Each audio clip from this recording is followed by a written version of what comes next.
As most of you know, well, you new people don't know this, but you can probably tell from my accent that I'm a Southerner, right? That's easy to guess. So you may not know, but those that have been around know that I'm a native. I was born here in Statesboro, Georgia in 1950. I'll give you a moment to do the math. So I grew up with Jim Crow laws. But of course, I was among those privileged by those laws. Nevertheless, I noticed, I've shared with this congregation before that about my experience in the Dairy Queen with my dad standing in line there. They had 2 lines. How many of you remember 2 lines at places like the Dairy Queen? Oh, y'all are young. You know, remember when the Dairy Queen had 2 lines that we just had out front. We couldn't go in. They didn't have hamburgers and stuff, just the cones. I'm kidding. That's 1950 stuff, y'all. Forgive me. Anyway, we were in 2 lines. And I asked my dad about it because, and I said, why do we have, you know, why are we in this line and at that time, colored people in the other line? He told me that the colored people were in that line and they got chocolate ice cream. And that we were in our line, and since we were white, we got vanilla ice cream. Well, of course, you know what I said. I want chocolate. I want chocolate. He said, no, you can't have chocolate. You're white, and we stand in this line and we get vanilla. I promise you, this is what my daddy told me. We get vanilla, and that's just the way things are, and you have to accept it. It sort of became a metaphor for what life was like. Some things are just this way, and you just accept that. And I didn't question much about differences after that. But Jim Crow laws were not just about separating folks, right? They were designed to oppress and keep folks in their place by denying them all kinds of things, not just officially, legally, everything else. Then in the 60s and 70s, hallelujah, we had the civil rights movement. And with that and the courts, these laws were thrown out. And Jim Crow was no more, at least not officially and legally. This was brought to our attention dramatically in 2010 when Michelle Alexander published this book called The New Jim Crow. The New Jim Crow. In 2020, there was a commemorative edition. You can see the one I have up here. It says 10th anniversary edition. There was a commemorative edition. It was the same book with a different preface and a different introduction by her, but it was the same book. But in it, it had these words by the publishers of this book. They said, seldom does a book have the impact of Michelle Alexander's The New Jim Crow. Since it was first published in 2010, it has been cited in judicial decisions and has been adopted in campus-wide and community-wide reads. It helped inspire the creation of the Marshall Project and the new $100 million Art for Justice Fund. It has been the winner of numerous prizes, including the prestigious NAACP Image Award, and it has spent 250 weeks on the New York Times bestseller list.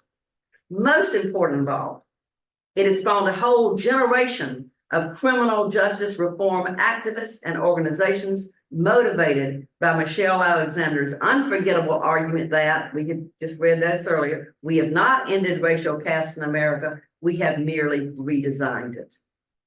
As the Birmingham News proclaimed, it is undoubtedly the most important book published in this century, 21st century, about the US. Of course, it's also one of the books that is often banned by the far-right group. I felt it was important enough to revisit it this year as we looked at lessons from banned books. I'll be sharing from my initial sermon at the beginning, the sermon I did back in January of 2012, followed by some updates related to what has been addressed and why I believe that we are still sadly in the era of the new Jim Crow. Now, Alexander's book is full of wonderful data in narrative form, and I hope you will read it if you have not already, or reread it even. But I'd like to make it a little easier for you to grasp what she's referring to today. And so I have some visuals that I've gathered from this sermon from the internet, primarily from a nonprofit called Beyond Bars. So Here we go. Here are the incarceration rates from 1925 to 2008. Now look at that line and see it jump up, okay? That's why the sudden rise. Most folks will point to the war on drugs. That's where the jump came. Well, you say maybe it's an increase in other crimes though, property and crimes and violent crimes, not just the war on drugs. Well, here's a slide that indicates or a graph that indicates that is not the case. You can see that's very little incline on the violent crimes and property crimes, but look at the incarceration that went up after we got into the war on drugs. Well, what's race got to do with it? What's race got to do with it? Take a look at this comparison. Hispanic and black and white, and this is per 100,000 population, okay?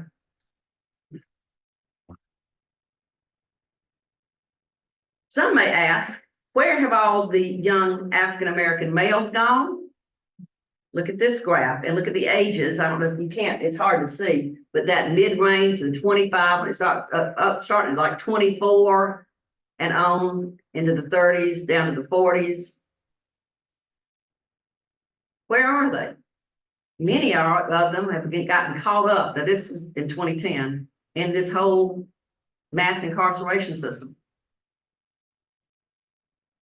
Of course, when they get out, then they're felons. And they face another kind of Jim Crow oppression, perfectly legal. Well, I won't say it's perfect, but it's legal. Shouldn't say perfectly legal, it's legal. Are more people, we might ask this, well, are more people of color using drugs and that's what it is? No. Here's a meme that shows that. 5 times as many whites are using illicit drugs as African Americans, yet African Americans are sent to prison for drug use at 10 times the rate of whites.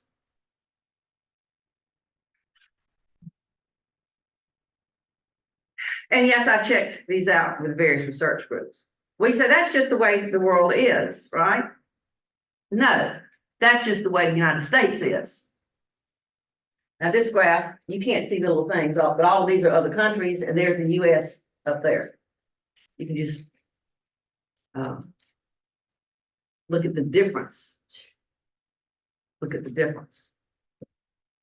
And here are a couple of memes that make that clear as well. The first one says, why does the United States have just 5% of the world's population, but 25% of the world's prison population? So you see the 4 characters there, that represents the quarters of population. We have 4, the other 3 quarters of the rest of the world. 2.3 million people are incarcerated in the United States. That's like locking up the combined populations of San Francisco, Pittsburgh, and Dallas. Huge prison population. Well, that makes you come to the other thing, and it's not just violent crimes, not just violent crimes. Here's another meme. To get a sense of how large a contribution the drug war has made to mass incarceration, consider this. There are more people in prisons and jails today just for drug offenses than were incarcerated for all reasons in 1980. So a lot of these are for drug offenses, and many of them get in for fairly minor drug offenses. Then they don't have the money to bail out and other kinds of things. So this one asks, well, what is the real cash crop here? What is the real cash crop? In 2020, there were 853,839 marijuana arrests in the US. Same year, 2 private prison companies made nearly $3 billion locking people up. The real cash crop is prisoners and prisons. So much money is being made now by these private prisons or private companies taking over public prisons. It's a huge industry. The prison industry is a huge industry. Now, why don't folks do something about this politically? Well, it's pretty hard to do that when you can't vote. Due to felony convictions, 5.85 million Americans are not allowed to vote for president. we need to think about that when we're going out in neighborhoods trying to register people to vote, and wonder why they don't come out and vote. Many of them are not eligible to vote. Now that's changed somewhat in some states. There's some progress being made on some of that. If none of these have swayed you, perhaps this one will. What are the odds that your American dream will end up behind bars? That little white baby's 1 in 17. That brown baby's 1 in 6. Little black baby's 1 in 3. This is also improved somewhat, and I'll share with that with you a little bit later, but not nearly enough. Huge difference.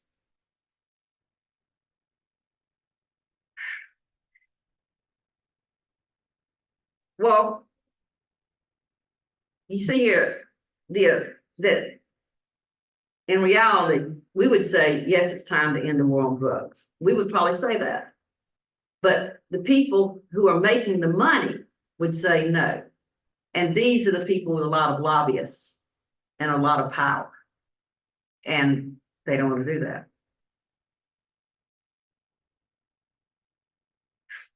Now, the effect of the war on drugs and mass incarceration hits close to home for me.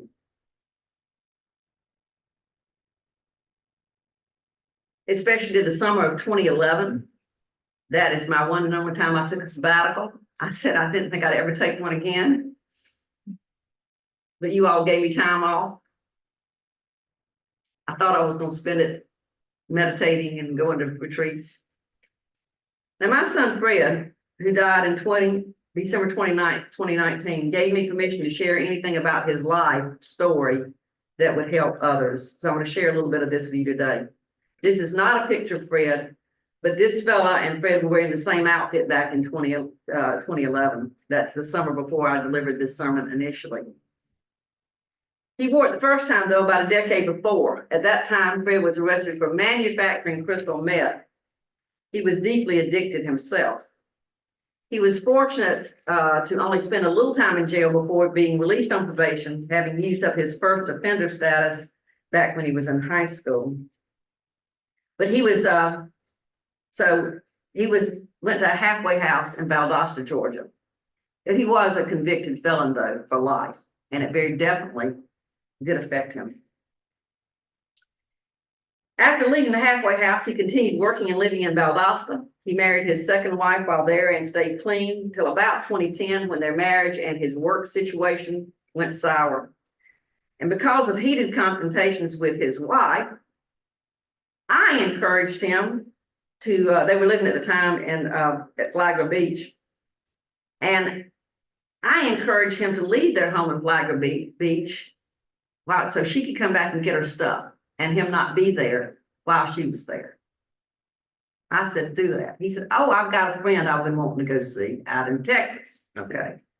So he flew to Texas on August 3rd, 2011 to spend a couple of weeks with a friend. 2 days later, he was in a federal detention facility in Texas with huge charges that carried with them 10 years to life in a federal prison, because he was the passenger in a truck that was pulling a piece of farm equipment that had over 1.5 tons of marijuana hidden in it. Long story short, he went through hell and we went through hell. He declared that he had no knowledge of what was in the equipment, but he was indicted. Now, at first, before I knew the consequences, I thought, well, he made a bad decision in going to Texas, and he'll just have to live with whatever, Well, it'll be okay, whatever it is. I didn't understand the seriousness of these charges. And I also didn't understand that federal charges were not like state charges. You couldn't go in and if you behave yourself, get out on probation.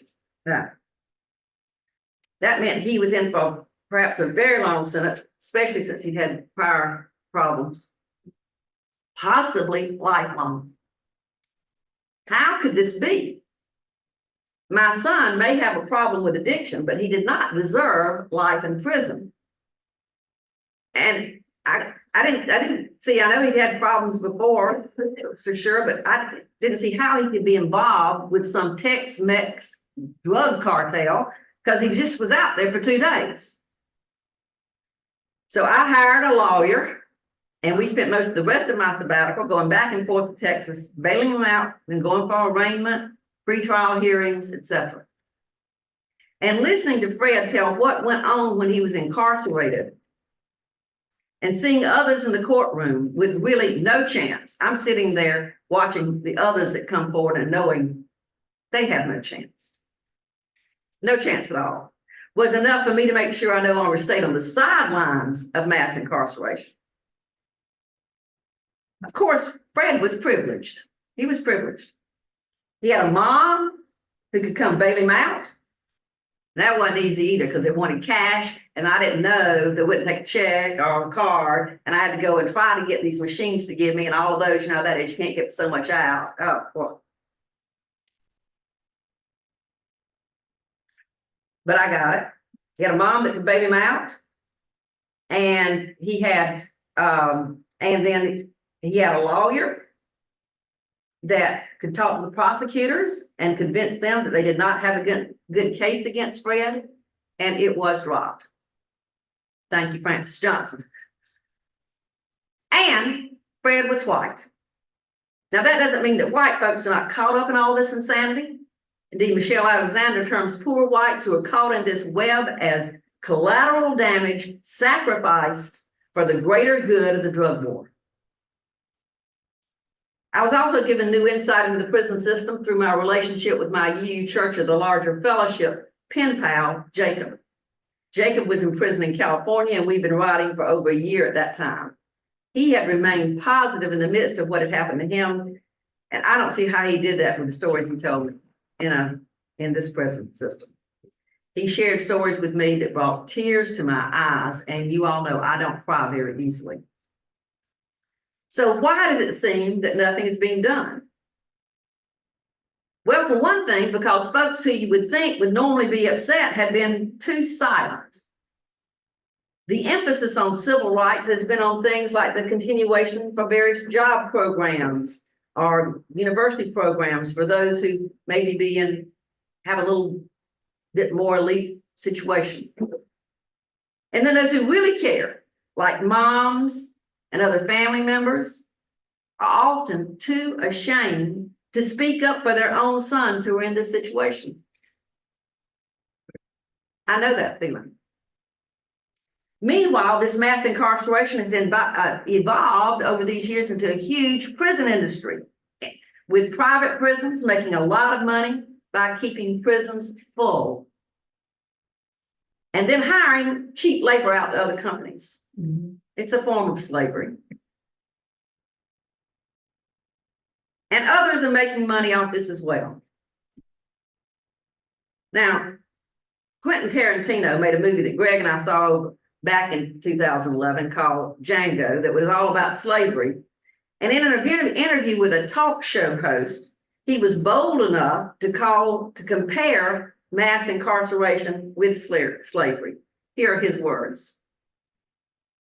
All the reasons they had for keeping this going was the same reasons they had for keeping slavery going after the whole world had pretty much decided it was immoral. The U.S. kept it going on because it's an industry. One, what are we going to do with all these people who are let loose? And two, what are we going to do about all the people who make money off this industry? Michelle Alexander admitted that she herself had been asleep while this happened. Okay, so it was just going on until it got really, really bad, and that's when she really woke up herself.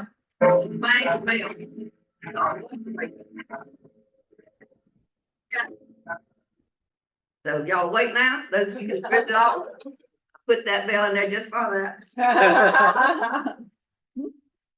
So we have woke. We know you all. I'm sharing this today, but you all have already heard about this. You've been awakened to this, I'm sure, before this sermon. We're just reviewing it, banned book. So what's happened? Has it worked? Folks have been paying attention, and some action has been taken. Some states have enacted laws that are keeping more low-level drug offenders out of prison. They still enter the system, though, which puts many in jail for minor infractions because our bail system is such a mess, you know. The racial disparities also don't seem to be as great as they were. That African-American baby now has a 1 in 4 chance of being jailed instead of a 1 in 3 chance. But Alexander thinks the changes in this disparity may also be because more white folks were caught up in the opioid epidemic in jail. Yeah. And that Latina folks sometimes get coded as white. Her main concern, though, is that all of these folks are poor and have little hope. And even the corrections we have tried in the prison system don't seem to address, she says, the real problems. She does think we need a revolution, though. Now, Michelle Alexander now teaches at a seminary. She's a seminary professor. Now, she doesn't consider herself a religious person, okay? But she says we need a spiritual revolution, a spiritual, moral, ethical revolution in our society. She indicated in an interview during the Trump administration that it looked like everything had changed and nothing had changed since the publication of her book. People saw that racism was there in that administration and many embraced it. I agree that we have many of the problems in her book that she addressed back in 2010. But I think telling the truth about these often helps. It helps. We need to know. We need to know the truth. Now, some of you all were with me on the evening that Bullitt County dedicated this plaque. We had a group working since 2019 with the Equal Justice Initiative to make this possible. Laura Milner was one of the key people in that group that was working with them.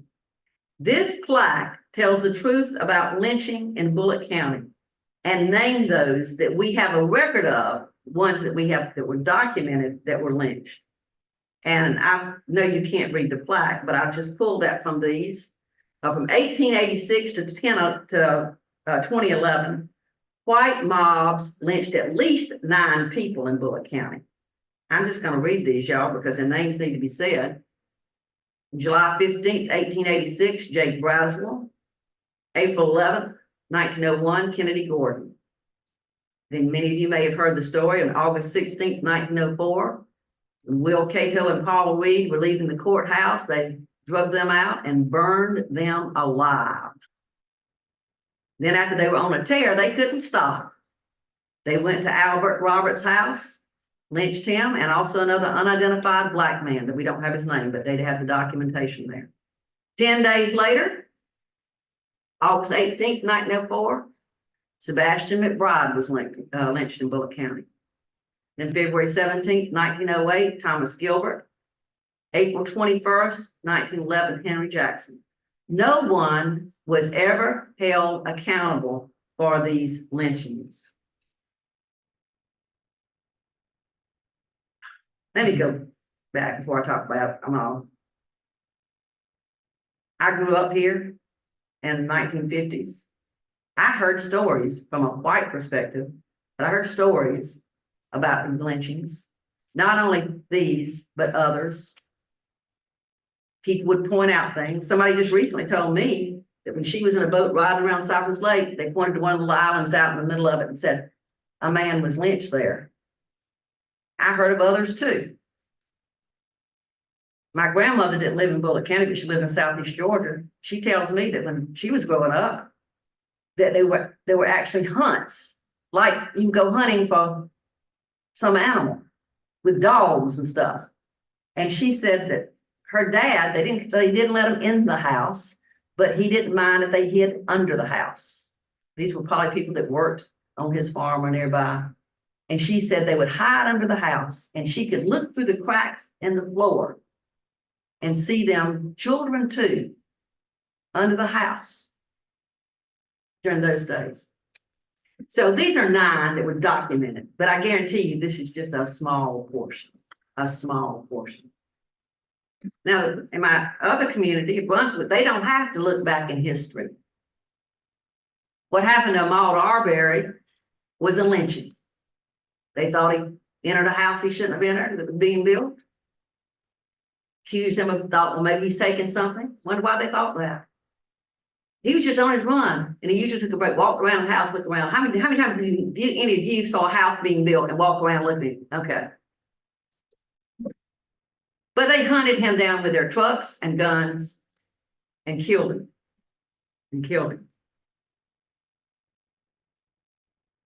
These events are difficult to talk about. But folks, we need to know the truth if we're not to make the same mistakes again. And in this day and age, with all the lies spread by some to divide us and make us hate one another, even using robots to do it, and it's happening big, y'all, trying to pull us apart and make us hate one another, that makes it more difficult. We have to be vigilant in seeking and sharing the truth. And hopefully the truth will lead us closer to that promised land one day. That promised land one day, that home we were just talking about, lead us closer, whatever that promised land is.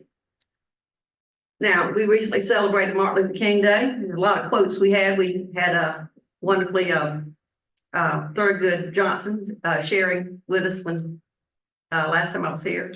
But here's a quote that you also hear. This quote was from Martin Luther King's speech the night before he was murdered, okay? He said, I would like to live a long life, but I'm not concerned about that now. I've seen the promised land. I may not get there with you, but we will get to the promised land.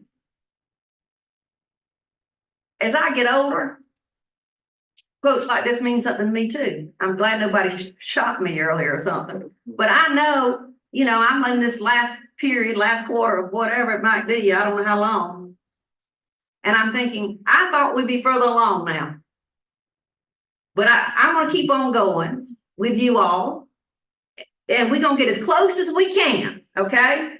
We may not, some of you are a little older too. We may not get there, but we can get a little closer there, a little closer to the promised land. So I'm asking you to come go with me. And I'll ask you to rise in body or spirit and join me as we sing this song. All right, y'all ready? Come and go with me to that land. Come and go with me to that land. Come and go with me to that land where I'm bound. Come and go with me to that land. Come and go with me to that land. Come and go with me to that land where I'm bound. There'll be freedom. There'll be freedom in that land. There'll be freedom in that land. There'll be freedom in that land where I'm bound. There'll be freedom in that land. There'll be freedom in that land. There'll be freedom in that land where I'm bound. There'll be justice in that land. There'll be justice in that land. There'll be justice in that land where I'm bound. There'll be justice in that land. There'll be justice in that land. There'll be justice in that land where I'm bound. So come and go with me. Come and go with me to that land. Come and go with me to that land. Come and go with me to that land where I'm bound. Come and go with me to that land. Come and go with me to that land. Come and go with me to that land where I'm bound. May it be so. Amen. Blessed be. You may be seated.